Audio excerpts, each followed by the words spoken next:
check. Mike. How y'all feel about the intro music? You like it? I think we need it. Look, what we have now is solid. You know, you got so many like creative content laws and stuff to where you can't just grab stuff and place it on your thing without paying people, which is, you know, due diligence. You got to do it. Creatives deserve their money for things. But I think I'm going to have to make a call. You know, everybody got somebody they can call. I think I'm going to have to hit my guy Lee in Vision Worldwide. I think I'm going to have to hit him and tell him, you know, I need some of that bounce. I need some of that boom bap. I need that energy. I need you to go ahead and get back in your bag and send me something like on some DJ Premier guru stuff. I think I need that, man. What y'all think? You think so? Of course. We need somebody to get our listeners in the mood and ready to go. You know what I'm saying? For each episode. And it's nothing wrong with putting someone new on. It's easy to find somebody that's already established. Yeah. We need to put somebody on that hasn't gotten their just due. Yeah, and that's my guy too. That's personal love. That's my guy. So I'm putting the pressure on you right now. Envision Worldwide, Lee Bueller. I'm hitting you this week, and we need some theme music, baby. Like we need that. We need that Jefferson's. We need that distinctive action up top. So, you know, we're gonna make that happen. But here we are, Bridging the Gap. Episode 6. Man, these episodes go by fast too. And it's fun. I'm actually looking forward to these at the end of every week because we got so much action going on. How you feeling, Coach?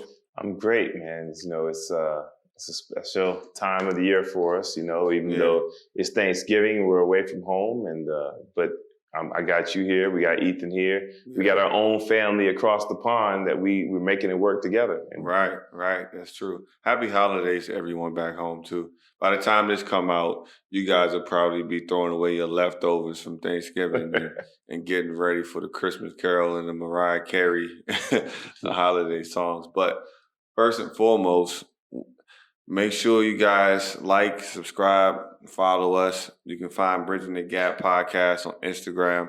We have a YouTube channel you can get to. On our Instagram, you have a link tree that gets you everything you need when you want to access us. If you're in the UAE, come work out with us. Hoopmountain Dubai. Follow us on Hoopmountain at Hoopmountain.ae on Instagram. Hoopmountain.ae website. We have a winter camp coming up. It's going to be fun, something different, good energy. Come kick it with the cool guys. But holiday season, King, man, you know me, I'm young, right? I think some people forget, like my first trip out of the country is here in Dubai. And now I'm going on 16 months straight being here. Is basically like home, second home feeling. So it's going on a second straight holiday to where I haven't seen my family. And now my family has a new addition. Shout out to baby P, Peyton, Nyla, Clark, and my brother Jameson. We're a beautiful baby girl. But you've been here before. You know how this goes. Well, first, let me say that your first time out of the country being Dubai, that's incredible. Like that's unheard of. And for sure. You know, you can tell for everybody out there, you can tell what type of place Dubai is because he just said he's been here 16 months straight. Even though he wants to go back home, it's not mandatory. Fact. I'm good. Except for the summers. I'm not doing another summer here. Summers are crazy. Good Lord. Crazy. Yeah, for any of you wanting to take a trip to Dubai, Zabina, this summertime is not a time to come here. After September. After September, you're good. This is something I've grown accustomed to, just traveling a lot early on, and then even once I started playing basketball, whatever, I'm used to being away from family. It does get a little tougher as I get older, because your parents are getting a little older, and then you're missing your friends and things like that, and it's getting a little old. So this year's a little tougher for me, especially with the pandemic going on and everything. And I know that everybody back home is okay, at least because I can communicate with them as much as I want to, because things are different from when me and the older guys back in the day started traveling. We have so many methods of communication. Yeah. But yeah, this is a special time. Just, we would normally be with friends and family and breaking bread and things like that. Yeah, it's interesting too because, like you said, we're in a whole different hemisphere, right? So like customs are just completely different, you know. So like I remember last year we didn't realize Thanksgiving was coming up until like 2 days before because it's not a holiday celebrated here. Right. It shouldn't be a holiday celebrated anyway. But as Coach talks about for our minorities, it's something that we appreciate because it's family time. Everybody is really just about being with family, and we all love that. But we never really think about Thanksgiving because it's like they don't celebrate it here. Right. So right now, but right now with the pandemic and us, missing family more so than ever, and all these other different things, Christmas coming around the corner for people to celebrate. It's like, man, we don't see any snow here. It doesn't Right. get cold here. Right. The little things that DJ's used to, like the air smells different at home when it starts to get cold. So the holidays are creeping up. You got to pull out your winter coat and all those things. So I didn't even realize it really. Again, it was like, Yeah. Well, a large part of that is that you've had your head down working so hard. We've been working, 16, 17 hours a day. So we got to bookmark that. You heard that, Ethan? He finally gave me some credit for working hard. I appreciate that. I caught that one. See what the holiday spirit does to people? They started to become generous. No, that's right. That's right. But to everybody home, man, happy holidays. Cherish it. Some people can't get to their family. Some people may be locked in quarantine. Some people may still be stuck in places, financial hardships. Those things are tough anyway. But now with the pandemic and things are still a little bit out of hand at home.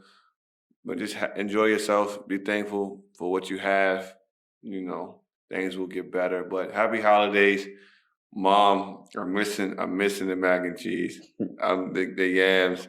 That's you told me you made reservations for a place out here. We'll get it tonight, but it won't be Mom's macaroni and cheese for sure. For sure. But we definitely gonna look for that though. But what pushed you through in those younger years? Because I know now it's like basketball is not at the center of things anymore. So it's kind of like, family is priority, especially with your mom being older and, all those things. But what was it that for all those young guys and young ladies who play overseas or maybe going to push overseas and who may miss out, like what pushed you through that? Just the end game. Just being, 110% into your craft, which is playing basketball, and just knowing that for the short period of time that you're away from your family, it's for a good reason. It's for you have a purpose, the main purpose that you want to accomplish, and that that if you can stick it out and deal with not being with your family, it'll pay off in the long run.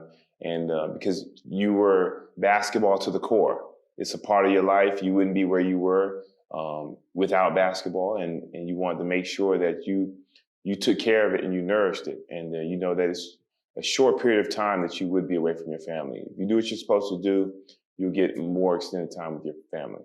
You're tough though, too, man. Talk about mentally tough. Like you got to be mentally tough to be away from family. And, everybody plays like a different role in their family too. Like for me, I'm the oldest brother, and I'm always around. So for me, like even if my mom doesn't tell me I got a responsibility, it feels that way at times. So if you're away from the crib, it may feel like, how do you go through this? So like, did you have any things that helped you push through? Like any practices? Did you go certain places in certain times, or can you remember maybe a time when you were playing in Germany or something to you like I did this and it helped me push through, or maybe your team helped you? Well, you spend a lot of time with your teammates. There's if you're on a team, 9 times out of 10 there's another American. In some certain circumstances, there could be 2 or 3 other guys that have dual citizenship that they've spent extensive time in the U.S. And so as a team, you guys will spend the holidays together and you make up for lost time with your family. And that is something that you cherish. And those are going to be friends that you have for the rest of your life, no matter the distance and the time. Yeah. That's cool, and that's one of the things. It leads me to the point where we always talk to our hoop stars about being a basketball player and being a part of a basketball community isn't just about the actual game itself. It's where the game sometimes leads you, right? And you talk about being overseas and being on a team, and sometimes being thousands and thousands of miles away from your family, but you find comfort in your basketball family, right? Because you go through so much with each other. So, and for all you hoopers out there, when you talk about basketball, we're talking about building a culture here in Dubai. It's bigger than just trying to help somebody be the best basketball player you can be or something like that. But it pushes you further and beyond that. It's all about friends. It's all about family, about building relationships. And when you learn how to do that through the sport, you can take that anywhere. That's why we're here, right? That's right. We're expanding the game, and some of the things that you just mentioned, it plays in the other parts of your life. Even if you were working in an office building or something like that, you're a team one way or the other. Absolutely. And you got to be able to bond together and deal with certain issues. That's true. That's true. Office buildings. So let's get into some of this. Before we start, it's a little bit of trade talk, right? I think since last episode, my leg show, we picked up Wesley Matthews, which I like a lot. We re-signed Marcus Morris. And I think we also picked up Jordan Bell and Alfonso McKinney so that we can trade JaVale McGee to make room for Marc Gasol, which I love too. But a lot of teams are making a lot of different moves around here. One of our first episodes, we talked about how Washington, D.C. does not appreciate John Wall. Right. Little did we know, we didn't know our third eye was working the way it was, but little did we know we would be here right now to where it's like, man, trade talks? And since then, the management has walked back what they said, but man. The disrespect that John Wall gets in the D.C. area is incredible to me. Man. Because organization is right in the mix. Yeah, it's most of the downfall for the Washington Wizards in the last 6-7 years, whatever, has not been because of John Wall.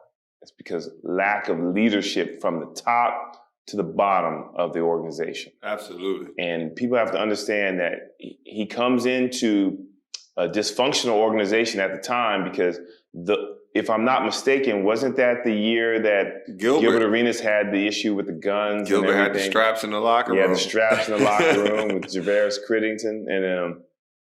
And you're coming in as a rookie, having spent only 1 year in college, and now you're having to see this, and you're playing the most difficult position in the NBA, the deepest position in the NBA, and now you're having to just sort things out yourself. And so I think John Wall has done a pretty good job considering what he's had to work with. Ungrateful, man. He carried them. And I know part of it is because of Bill's ego and Bill thinking that he can be a lead guy.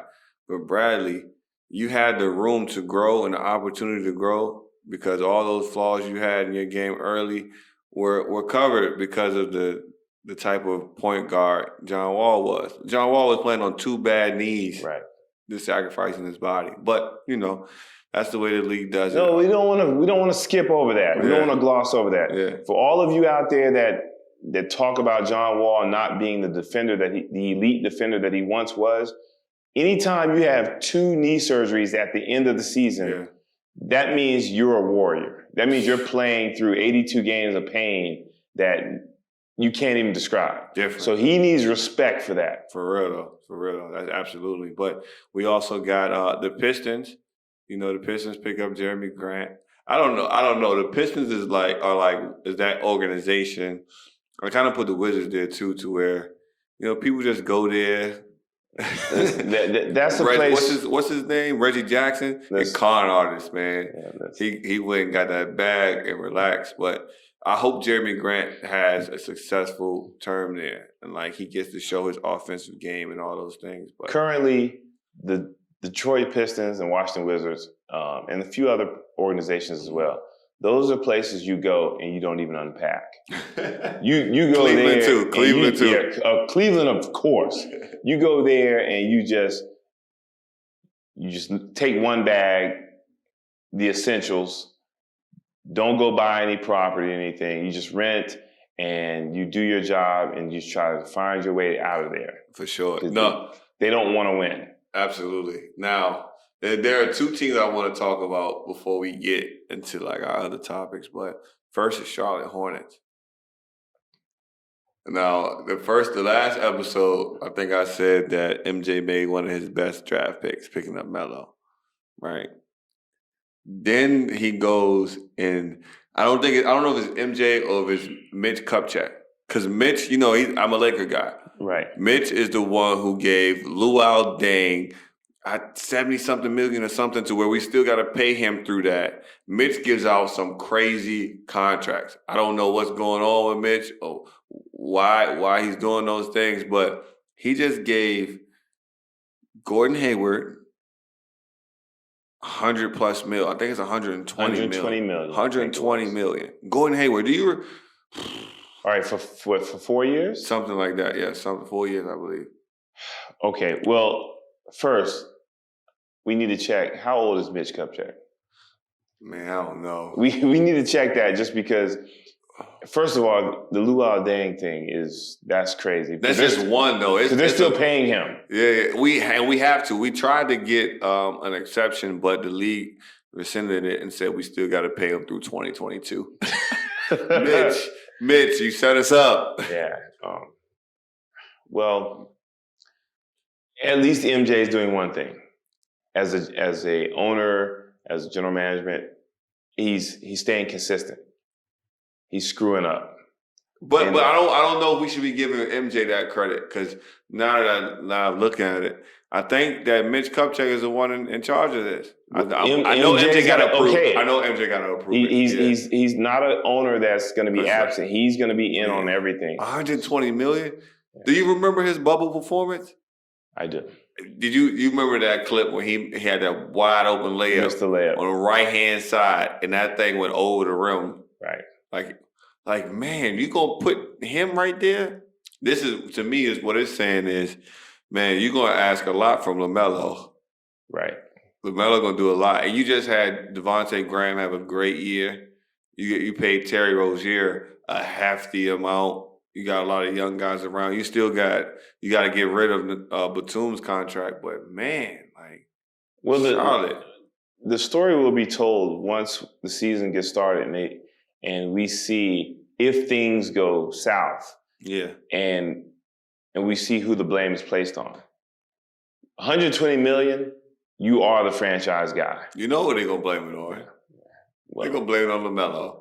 LaMelo ain't played a game yet. He hasn't played an NBA game yet. They won't even give LaMelo a chance to learn and grow. I promise you they won't. But I got faith in the youngin', though. I got faith in him. I think he got something in him that's going to be different. But Charlotte, I'm not going to tell you what my initial reaction was when I heard that not just the Hornets, but I believe the Pacers and the Celtics were offering him $100 million plus too. My initial reaction was are you serious? I don't think the Celtics were offering him. No, I believe so. And he turned it down and went to the 120. But my thing is I remember seeing reports, and he's coming off injury, and he's 30 plus. I remember seeing reports that league execs, GMs, were saying that Victor Oladipo wasn't a max guy and that he didn't deserve things. And things like that. When I see that, because he's there and he's in Indiana. And you heard the story about why Paul George left Indiana, about them not wanting to win, but them being willing to give Gordon Hayward $100 million plus. Nah, I don't like it. But it is what it is, right?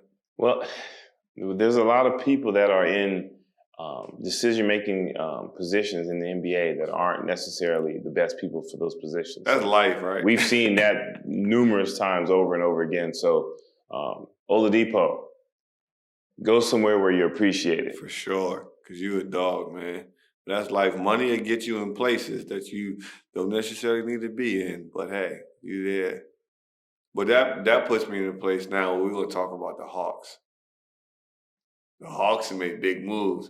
Now, I came up here on the pod last week, and you backed me with this where I talked about Trey having a bigger ceiling than Steph. And I only compared them two just because there are similarities in shooting.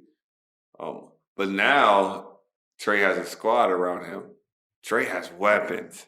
Trey has weapons. Lloyd Pierce has weapons. So, this is the time to where a coach can show, I'm the right guy for the job. There's no excuse. You got veteran leadership in Rondo. You also got guards who play defense so they can support Trey for his weaknesses with Chris Dunn, Rondo. Then you bring in Gallinari, who is a scorer. Gallinari has gotten a lot of money from the NBA too. Yeah. From New York, the Clippers. he got a sneaky bag. And then you go get Bogdan as well. Like, you put together a team with John Collins and Clint Capella. Then you got those young bucks coming off the bench. I like Atlanta for top 5 in the East for sure. They definitely have moved up quickly. There's a budding star in Trae Young, of course, but now you add the weapons. Now we get to see his full potential.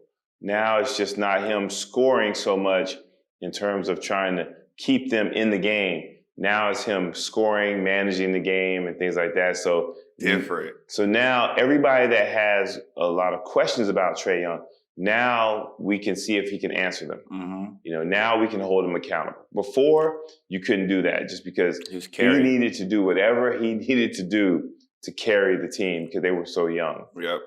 But that type of lesson is something that I think puts you in a space to progress and reach a level of greatness that going into a place where you're already kind of like coddled doesn't allow you to be in. Like, he was in a place where he failed and got to work through those failures and figure it out for himself and build a different level of toughness to where now he developed a kind of leadership early, right? To where, we come in as a rookie sometimes, you're following behind somebody else. But he get in that locker room and he's the one early. So you got to mature faster. So now you mature faster. You had 2 years to get it. You got to your all-star type of performance the year before. Now you're here. And he got weapons, so you can, you're not jumping the gun. You understand this all season, I got to get right. The immediate thing is you give Trae Young that much space with those shooters, and then you got Rondo, who also he allows Trae to play off the ball sometimes. Right. Whew. Now with Rondo in the game, Chris Dunn too. Yeah, with Rondo in the game, now Trae Young can just be a sniper. And that helps so much. And not to mention the little nuances of the game that Rondo can pass on to Trae Young. You can't put a price on that. I mean, that's going to be it's going to forward his game 2 or 3 years. Yes, and Cam Reddish. Like, I'm marking my words here. I think Cam Reddish is an all-star type of talent. Right, 6'8", can score, and he's young, coach. Like, I think he might be like 19 or 20, maybe that. Like, young, 6'8", and he can really go. Right. And having a guy like Rondo around, because he's going to lead the second unit too. Right. So he get to lead that for DeAndre Hunter. Get some easy oops and things to Clint Capella, John Collins, young athletes around them. And then you got Cam Reddish. Man, that type of development there, that's different. I like Atlanta. Yeah. I like Atlanta. Yeah, Atlanta just moved up. For sure. Quickly. Yeah, and that's one of those small market teams we talked about earlier that you said helps the NBA grow. Right. And Atlanta's a budding city to where it's growing and growing and growing, and it's fun. So, I like that. Yeah. So when we get there, that brings up a topic that I know you're passionate about and we talk about often. Front runners.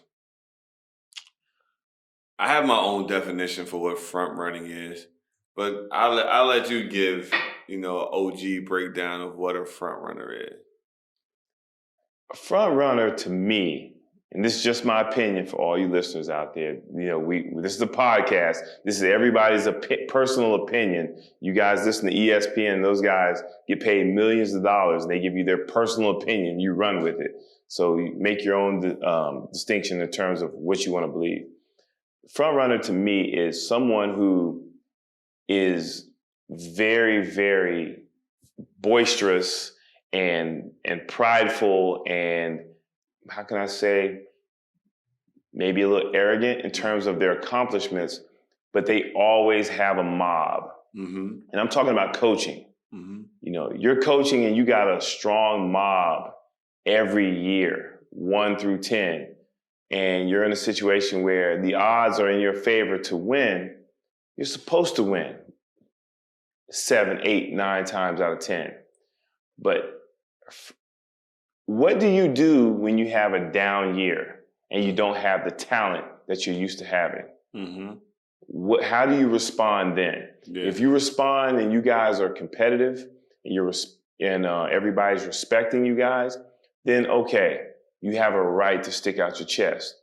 But if you don't have the mob that you used to have and you guys get stomped every night, Mm-hmm. then what do you say about that? Yeah, yeah. And from a player's perspective, a front runner is, let me just put it in the game terms.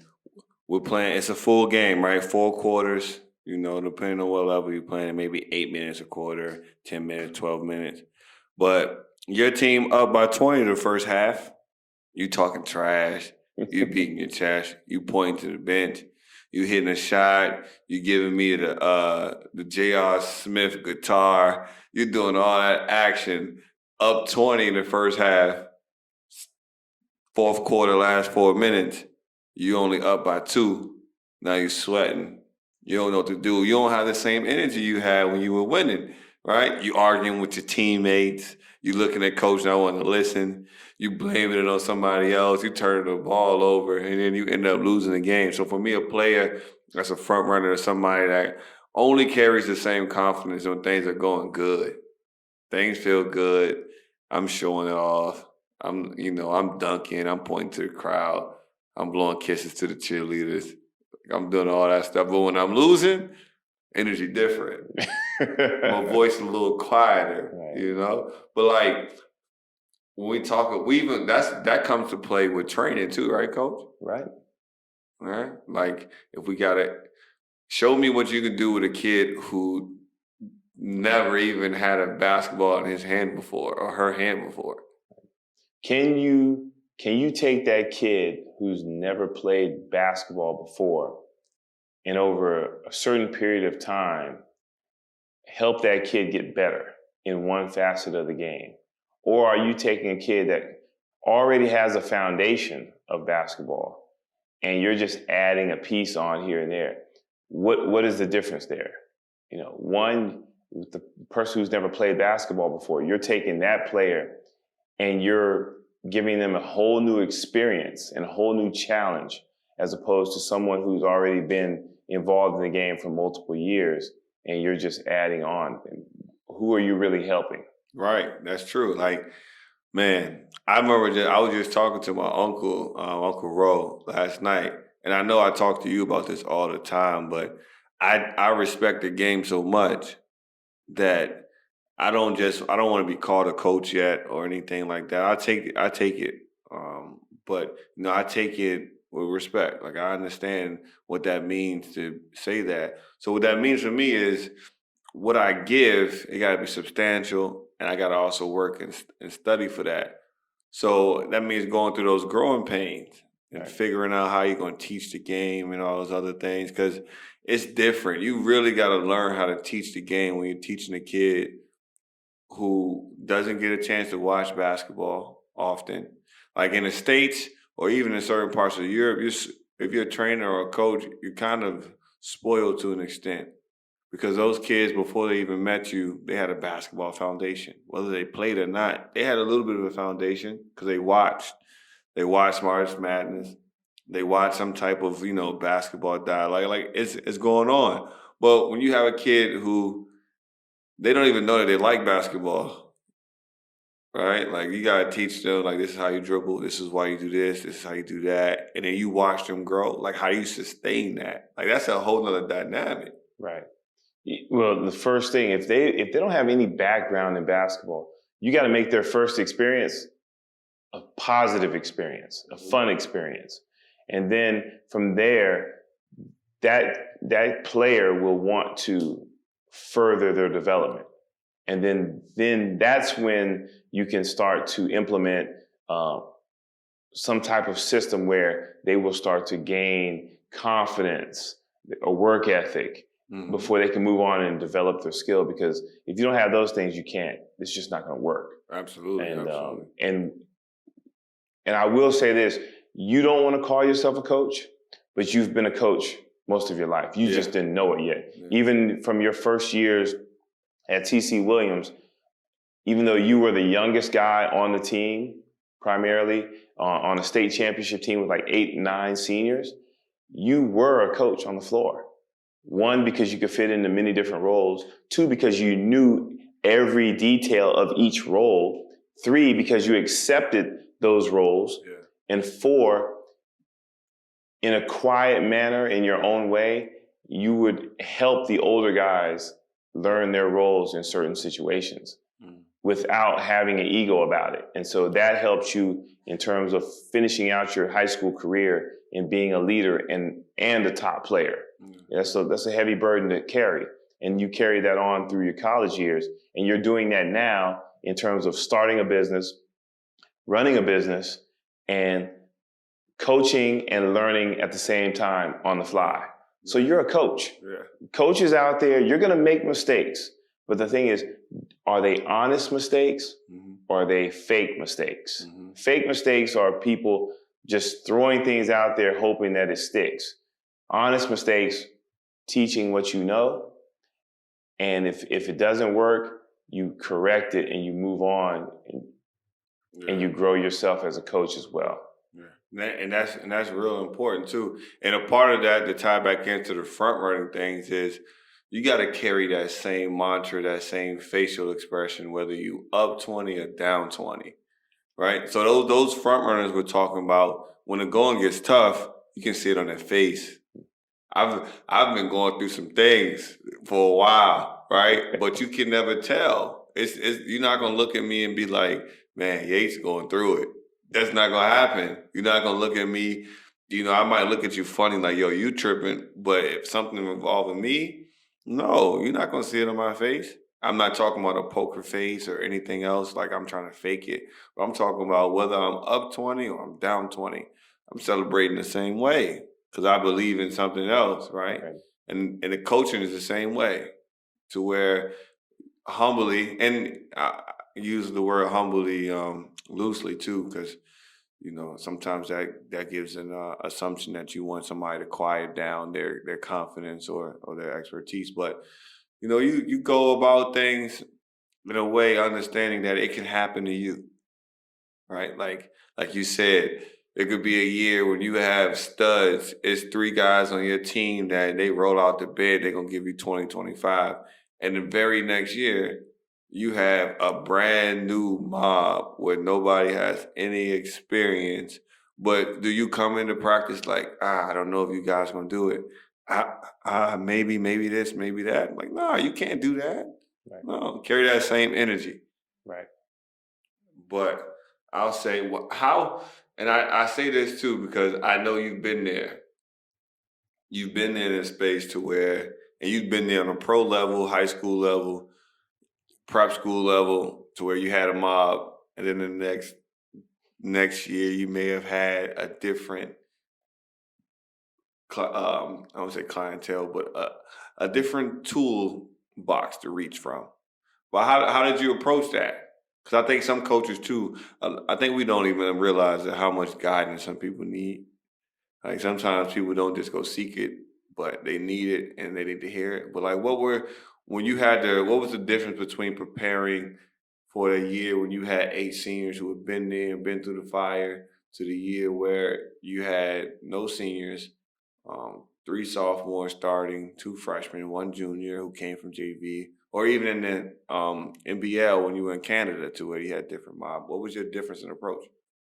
The approach is the same in terms of having the same type of energy and being consistent in teaching every day and challenging your players. In terms of the goals change. You're a coach. Your goals may be at a certain point in terms of the first 10 games. And then as your team progresses, you move the goal further down. And so what I've always tried to do is I want to make sure that I have the same philosophy, I have the same foundation in terms of how we want to play, and we reach those goals first. And then as we progress as a team, then we move further down and we add pieces to the puzzle later on. But we never want to jump the gun.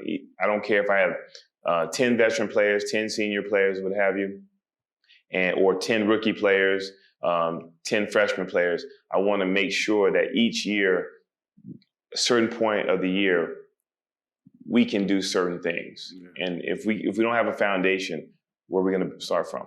You talk about that goal setting and specific goals, which are different for each year, but that's got to be tough, right? So just scenario wise, you got me, I stay on the team, we win a state championship. That next year we don't have the same team, but I have a year under fire of state championship expectations, state championship type of energy around the team. So I'm expecting that same thing, right? So when you get to a pro or get to a coach level to where you have some guys who are going to step into new roles, but the year before they were in a position to where it was championship or bust or win or bust, and now they're in a role to where it's like, we just want to make sure that we're competing. Like, how do you switch that message up, and like, how do you get them into that space to where it's still something we're fighting for? We still want to win as much as we can, but we got to be realistic. Well, first, as a coach, you always want to talk to your team and say, our goals and expectations are different from everybody on the outside, because they have no idea what goes on between the lines at practice, in the classroom, outside of basketball in the community. So our goals are independent of everyone else's. And so once we take care of what we need to take care of, then we'll ultimately make everyone else happy. Right. But if we're not taking care of what we need to take care of, it's not going to work. I mean, as a coach, you should never read the paper. You should never listen to social media. And you should always relay that message to your players. If you remember correctly, when you were playing under me, I told you guys stay off social media as much as possible, because that will cloud your judgment in terms of what we're trying to do as a team. Word. Independent of what your parents may say, and I know that's hard for some people hearing right now, because your parents always have what's in your best interest at heart. They may not be a part of our basketball team. So what they see is best for you may not be what's best for our team. Our team comes first. As our team goes downtown, as we've been winning and things like that, everybody's successful. But if everyone's not fulfilling their individual responsibility for our team, no one's ultimately going to be successful. So always think internally first and take care of your team, which is your family, for that 2-hour period of the day and that short 3-4 month season of the year. And then everything else will take care of itself. But you have to make sure you have blinders on and you focus just on your team, and that will take care of everything right there. That's it right there, right? It's always the outside noise. It's always the outside noise. And I've been there. And that never goes away. I think that's the beauty of basketball. Like, you really get to experience every type of scenario that's going to affect you, whether you're in business or anything else. Like, it's always something that you got to be prepared for. But when you talk about that, like, those are the type of things that are consistent no matter what level of basketball you play, right? Like the outside noise, the other distractions, and all those different type of things. But when we talk about the difference between basketball at each level, I know we talked about it before with some of our guys, because we're trying to help them change perspective. But the way basketball is played, the way it's viewed from scouts and coaches, from college to pros, to each level of pro, right? Where you playing FIBA, you playing somewhere in a different country, or you're playing in the NBA. Basketball is different. So that also, requires a different type of evaluation. But I know I have my view is from a player's perspective. But what for those out there watching and don't really understand the variety when it comes to basketball and its play and its approach, kind of give a breakdown for how it changes from college to pro overseas, and then to NBA. Like, what are those distinctive changes? Starting in college, it's, you know, it just depends on your coach's style of play. You could be in a program where it's a slow style of play, grind it out.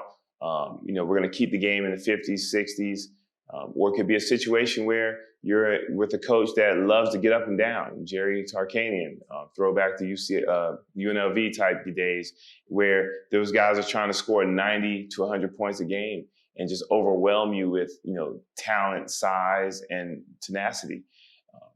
And going into the pros where, again, you're at the mercy of what type of philosophy your coach has. But more so in the pros, it's a little more even because everybody's the best at what they do. The college guys, in terms of if you're scouting a college guy to go to the pros, you're envisioning what he would do with extra space, extra room.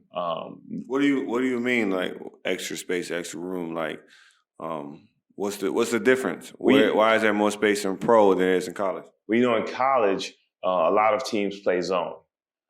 In the pros, it's not seen as much because, one, it's entertainment value, and everybody wants to see the best players go against the other best players one-on-one in some type of matchup. And so in the NBA, there's more man-to-man defense being taught. In college, it's more of a situation of whatever that coach thinks he or she can do best to win the game.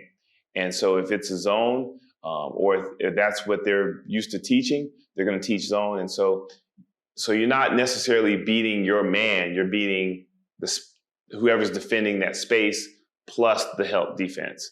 And so a lot of times you see guys who may have been average players in college, or they were good in college, but they were even better in the pros just because they have more space. Russell Westbrook for sure. Right. He's a guy that, once he beats his man in the pros, help defense is so far away that a lot of times he's able to get on his launch pad, he's in the air, and then it's over. But now you're on the floor with elite athletes, and he's one of the elite of those elite athletes. And that's where the entertainment factor comes in. Yeah. I noticed that too, because when you talk about making a decision on where you're going to go to college, a lot of that is based on playing style. Right. Because it's plug and play. It's a system already put in place, and you got to see if you have the attributes to fit that system. But, thinking about that, when you play in college, you go, depending on where you go, if it's a high level of basketball, and there are high level of basketball, there's high level of basketball being played at every level. Division I, Division II, Division III, NAIA, JUCO, all of those levels have high level basketball being played. When you go there, you see that each night you could be playing a completely different style. Right. Like you're really matching up with one night you may play against a style that's Princeton based, to where it's a lot of cuttings, a lot of back doors, a lot of different things. You may go against another team that has a lot of flex offense runs. You may go against another team that's running everything through the post. Another team may be wanting to get the shots up in the first 8 seconds of the shot clock. Another team may be stalling it and waiting to the last one. Another team may be wanting to get the most possessions possible. Another team may be running a pro-like offense to where you're going pick and roll. To where, every day you got to be chameleon. You got to adjust to different things, right? To where in the NBA and the pros, because you are a professional at what you do, right? A lot of the reason why, and correct me if I'm wrong, I'm thinking the reason why colleges have those systems is because everybody can't do everything, and they're not great at everything. So you got to put people in places at a good system, put people in places where they'll be successful. Right. But as a pro, We expect you to be a specialist in these certain different things because you're the cream of the crop. So it's different. So the system gives you a little bit more leg room, and it gives you a little bit more of a foundation, some stability, and it covers you up a little bit where you go to the pros to where any weakness is going to get exploited, right? Right. Like no matter what level, no matter who you are in the league, if you're a mismatch on the other side, you gotta go to that mismatch the whole time. Right. You're absolutely right. And in terms of the college level, you're a student athlete first. Man. So, so sometimes when casual fans jump on college players for not coming through in the clutch, you have no idea what he or she has gone through that week in terms of maintaining that opportunity to be on the floor. Man. The professional guys, that's what you get paid to do. For sure. That is your only objective with your job.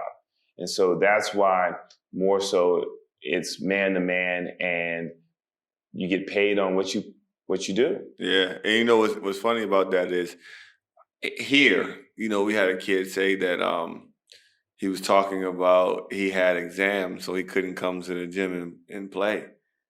And we were like, what? And me, coach, I went to college and I was a little bit of an overachiever on some things, but I'm like, what do you mean you got exams so you can't play basketball? Like, what do you think a college athlete does? His words to me was, isn't it easy for college athletes? Like basketball players don't have to do their own work, right? And I sat there and I broke down to him what it's like to be a college athlete. Like, you don't have, your time is not yours. You wake up, let's say it's during the season, you wake up at 6 a.m., you may have workouts. You have a schedule that's already put together for you. And if you're on D3 or D2 at certain levels, and if you're at where I played, because I went to D3 by choice, not because I couldn't play D1 or D2 or whatever else, but I went there by choice. And also because it was still high level basketball and other things too. But where I went, it was still a major, major commitment. But we don't have summer school. So I'm still taking 15 credits during the basketball season, with maybe 18 at certain times. But that means I have classes at 8 in the morning after my 5:30, 6 a.m. workout, and I have to be there. And then I might gotta go eat. Then I might have a midday meet with a counselor. Then I might have a workout. Then I have to go practice. Then after that, I gotta do homework. And we gotta go back and do everything again. That's blocked out. So, like you said, that's all week in the midst of being broke. And that's not including, depending on your program, community services somewhere in there. For sure. And that's what happened. And that's just the D3 level.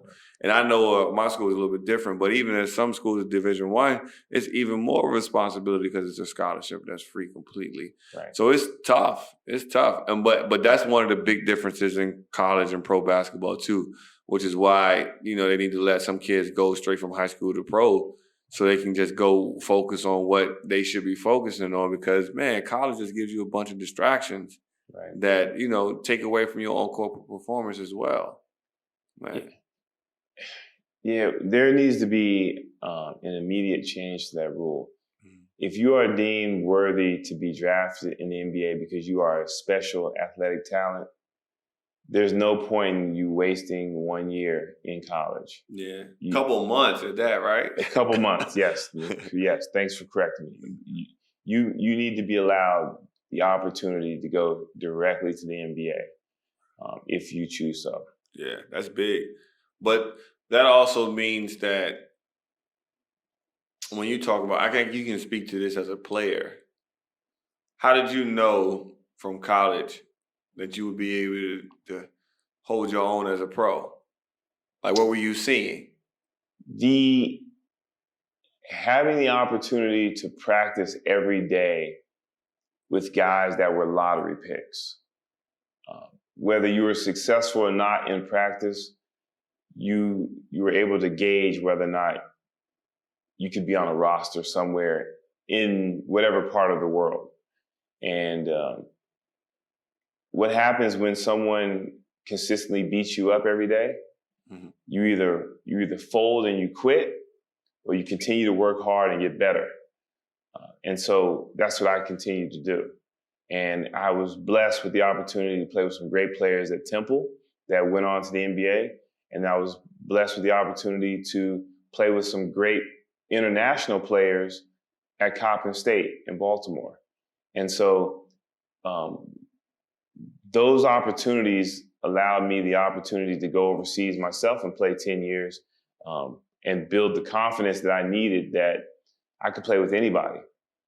Just because, those are wars that you have every day in practice, on and off the court, believe it or not, in terms of being what a basketball player is. Because for those of you out there that may not know, even if you go and play internationally, there's other things that come along with your contract other than just putting up numbers. It's community service, being a model citizen, and just being a representative of that organization.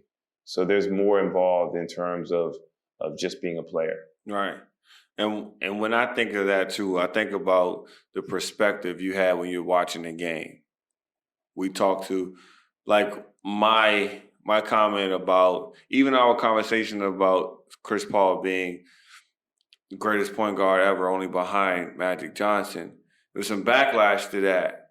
And part of that is because, and this is just for the basketball specific crowd, those young men, those young women who say that they're hoopers and that they are ones who love the game and they watch the game.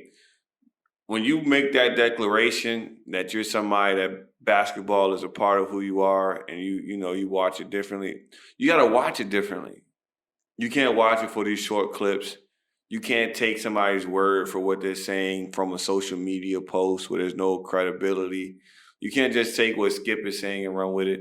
You can't just take the numbers that they're giving you and run with it. You got to really watch the game and understand the difference, because not only does that help you grow your basketball IQ about the game, but it also helps you become a better player yourself because you view a different way of approaching basketball, right? Because you look at it differently. So I remember we were talking about, like, even Trae Young, when you talk to somebody about the different type of handle he's using to get around a screen, and somebody may not really understand that, but if you're playing high-level basketball, and even in your open gyms, you have high-level basketball open gyms. There's some open gyms everybody can't go to. You know what I'm saying? There's some open runs everybody can't get into because you don't really know how to play. But you got to understand what you're watching when you're watching those games. We're talking about LeBron orchestrating things and people not really understanding what that means. Like, you got to take some time to watch it with a different eye. You know what I'm saying, Coach? You mentioned watching the game with a different eye, and the most important part is doing your own research.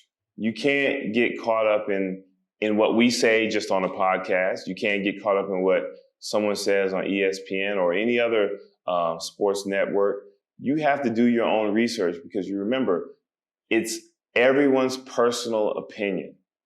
And a lot of times we're going to go with someone that we know, someone that we admire or whatnot. But I will say this, for the most part, we try to be transparent. We try to be open-minded about whoever we're talking about.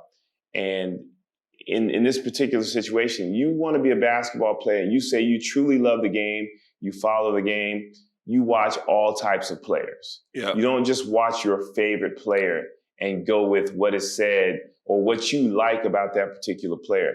You watch, if your favorite player is a shooting guard, you watch point guards, small forwards, power forwards, centers. You watch other shooting guards, and you watch the game from a perspective of, I'm trying to learn something. Mm-hmm. And if you can pick up something from each player, then you'll be able to make your own decision in terms of what you want to go with, in terms of who is the better player at that position, who's the best player in the league, who's the best team in the league. You need to make your own decision in terms of what you believe. For sure.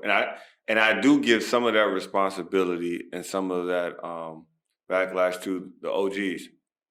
So for me, my Uncle Ro, the AAU teams I played for, a lot of those coaches were basketball savants. So they gave me different dialogue. They were giving us different things to talk about and listen to, and they were giving us different perspective when they were teaching us the game. Right? They were giving us different ways to think about the game. We were coming off of screens.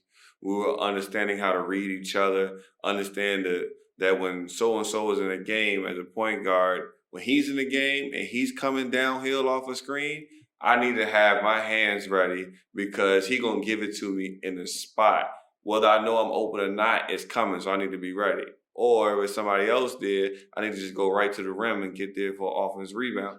Right? Or just be ready because she's going to shoot that thing. So part of that too is being able as a coach, as an OG, to make sure you're passing that on to the young guys. Because if you aren't, especially now on social media, the internet is going to teach them basketball. Right. Right? And that's dangerous. That's dangerous. We got guys that I'm talking to them about things and they're just saying no because numbers are saying one thing.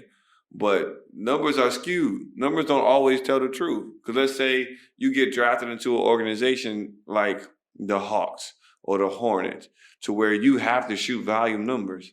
You don't have a vet that's a scoring guy next to you that can carry the load while you learn.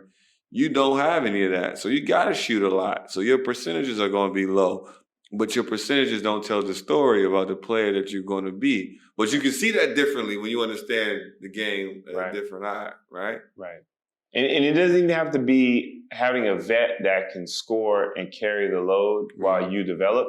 It could be a situation where you go where they have all the other pieces surrounding you and you just need to shoot. Yes. So, I mean, it works both ways. But either way, it just depends on where you're drafted, what college you go to, what high school team you're on. It just depends on your environment in terms of how you develop. But anybody that says that they are a student of the game and they truly love the game, no matter what environment you're in, they should be able to tell whether or not you can play. That's facts. That's facts. And then, you take it to another space as a player. If you're a hooper, when you're watching the game, and this is another reason why social media kind of rubs me the wrong way sometimes, is when you're watching somebody that's a scorer, because in history itself, there are plenty of people that can put the ball in the hole, right? The argument for those who are the best scorers aren't whether or not they can score. It's how they score. You talk about the technicians. You talk about they're surgical with the way they get there. So when you're watching it, you're trying to see what makes them so good. How do they get to their spots? How easy is it for them to get to their spots? Are they having to make 6, 7 moves? Are they understanding that after they make this first move, the help is coming from this way, so I got to have a counter move? Are they seeing where the gap is off the ball so they can go in and slide in those spaces versus somebody doing 6, 7, 8 moves in one space, not going anywhere, and then because they can shoot well, they just pulling that thing. That's different too. That's different space. That's what makes an argument different when we talk about LeBron and KD versus everybody else, right? They do things at a different clip. Right. It's efficient, I think you talk about watching your favorite players. My favorite player is Kobe. Everybody, and rest in peace, Kobe and Gigi. But everybody that knows me knows, to the end, I'm saying Kobe is my favorite, my GOAT, right? But I also understood where if I was trying to I could go to Kobe if I wanted to figure out mid-post game, footwork things. If I wanted to figure out different ways to get an edge competitively, finding different angles to score at, different things like that. But if I wanted to figure out how to work in pick and roll, not because Kobe couldn't do it, but Kobe had to call and ask D Wade how he did certain things off the pick and roll. He had to call and ask certain people how they did different things, But that's what made him great. Not only was a great athlete, not only had a great work ethic, he had a great mind in that he would ask other great players how to do certain things, even if they were his rivals at that moment. You talk about how he's your GOAT. He talks about how Michael Jordan was somebody he looked up to, but yet when they matched up, he tried his best to kill MJ. Yeah. You know, but later on in the night, he might call MJ and say, "Hey, I need your advice on this." And that's what made him great, because no matter who you were, what position you played, if you had a piece of the puzzle that he didn't have, he was trying to obtain it. And he wasn't too closed-minded to ask. And that's what made him great. I mean, so he's definitely one of the all-time greats for sure in everybody's book. He should be. For sure. And everybody's not going to have the mind that Kobe had, because that's just a different animal, different beast. But as far as you, a young guy making a commitment to be a hooper, when you watch the game, you don't watch it like everybody else. You're not sitting there just saying, "Ooh, he dunked that. Ooh, he did." Now, you can tell, if you're really a guy, you can tell when somebody missed an assignment, right? You can tell when somebody missed a rotation, they should have closed out there. Or, somebody drove and kicked and that was supposed to be somebody else's pickup. You can tell when somebody missed a breakdown on a press, or when somebody was out of place in the offense.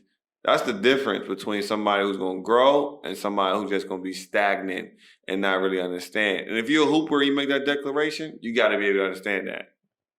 And let me say this, even if you don't understand all of the nuances of the game because you're a young player, which is understandable, you should at least watch basketball. Yes. If you're not watching games, not just highlights, and entire games, you're not watching certain players that play your position, then your chances of being a successful basketball player and reaching your potential is going to be limited.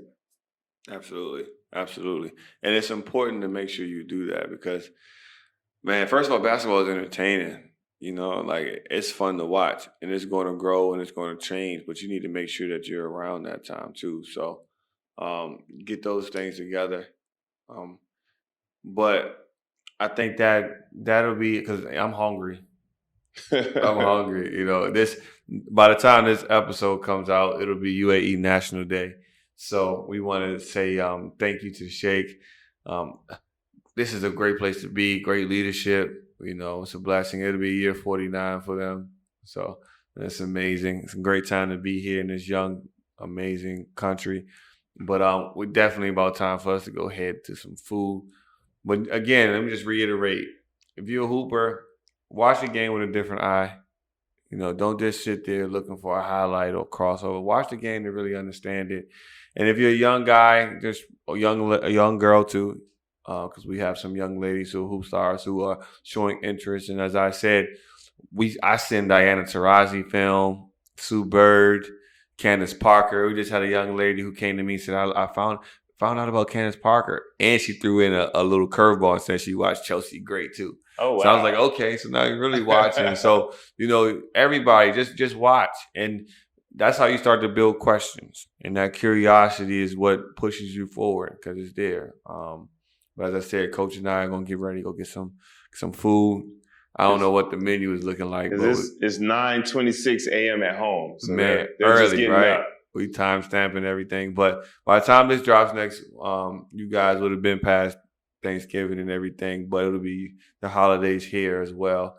So we want to say thank you to the UAE for being so hospitable, being blessing. And I don't know about Coach, but I look forward to, planting a foundation here, and being here for some time and traveling between. But Coach, you got some wrap up for us before we head out? Yeah, for everyone, please take this time to enjoy your loved ones as much as you can. We're going through a difficult time right now worldwide with the pandemic. Just realize that even though someone in your family or your close circle may be young and strong, you never know what tomorrow brings. So you want to value them and cherish them while they're here with you in your presence, and just tell them that you love them. I meant to bring this up earlier. Right. I'm a plant dad. We went to the plant nursery before the episode.